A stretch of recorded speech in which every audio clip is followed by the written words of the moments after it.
মাওলানা ভাসানী ঠিকই টের পেয়েছিলেন যে ফারাক্কা বাঁধ আসলে সাধারণ কোনো বাঁধ নয়, এটি আসলে বাংলাদেশের জন্য এক মরণ ফাঁদ হতে চলেছে। তাই তিনি দলে বলে সীমান্তে জড়ো হয়েছিলেন, কিন্তু ভারত তার কথা শোনেনি। কলকাতা বন্দরকে বাঁচাতে বাংলাদেশের লক্ষ কোটি মানুষের কথা ভাবেনি।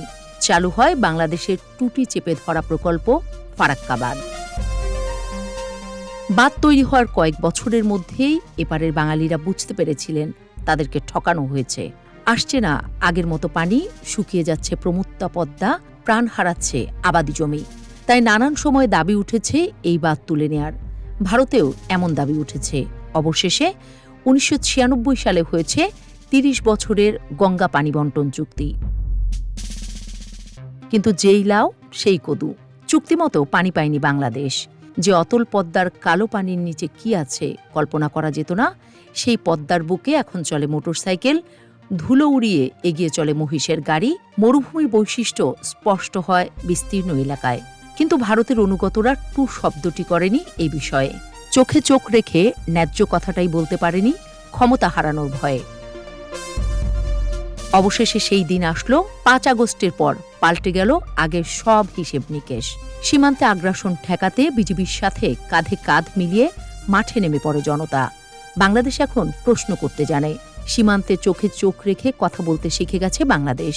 একটা সুযোগের অপেক্ষাতেই বোধহয় যেন ছিল বাংলাদেশের মানুষ। মাতৃভূমি অথবা মৃত্যু, এমন মনোভাবই টের পাওয়া যায় পুরো বাংলাদেশ জুড়ে। এবার পালা গঙ্গার পানির হিসেব নেয়ার। বছরের পর বছর পদ্মা দিয়ে কম পানি এসেছে।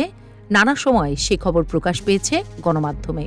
২০২৬ সালে শেষ হচ্ছে ৩০ বছর মেয়াদী গঙ্গা পদ্মা পানি বন্টন চুক্তি। এবার বাংলাদেশ থেকে ভারতে অবস্থান করছে বিশেষজ্ঞ দল। বিশেষজ্ঞরা পরীক্ষা নিরীক্ষা করে দেখবেন কতটা পানি এলো বাংলাদেশে। ভারতীয় গণমাধ্যম বলছে চুক্তির মেয়াদ শেষ হওয়ার আগেই পুনরায় এই চুক্তি নবায়নের সম্ভাব্যতা যাচাই করতে বৈঠকে বসছে দুই দেশ। এ বৈঠকে বাংলাদেশের ভাগটা ঠিকঠাক আদায়ের চেষ্টা শতভাগ থাকবে, এমন মনোভাবে স্পষ্ট হয়েছে তাদের কথায়। তারপরও ন্যায্যতা প্রতিষ্ঠা না হলে বাংলাদেশের সামনে আন্তর্জাতিক আদালতের দ্বার খোলাই আছে, এমনটাই মত বিশেষজ্ঞদের। উল্লেখ্য, গঙ্গার পানি বন্টন চুক্তি পর্যালোচনা করতে বাংলাদেশ ও ভারতের যৌথ নদী কমিশনের বৈঠকে যোগ দিতে বাংলাদেশের প্রতিনিধি দল এখন কলকাতায়।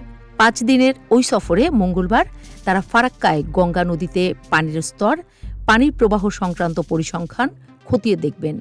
৬ এবং ৭ মার্চ কলকাতায় ভারতীয় প্রতিনিধি দলের সাথে গুরুত্বপূর্ণ বৈঠকে বসবেন তারা। গত বছরের ৫ আগস্ট বাংলাদেশের রাজনৈতিক পট পরিবর্তন ও শেখ হাসিনার ভারতে পালিয়ে যাওয়ার জেরে ঢাকা ও দিল্লির কূটনৈতিক সম্পর্কের টানাপোড়েনের মধ্যে এ বৈঠকটি খুবই গুরুত্বপূর্ণ বলে মনে করা হচ্ছে।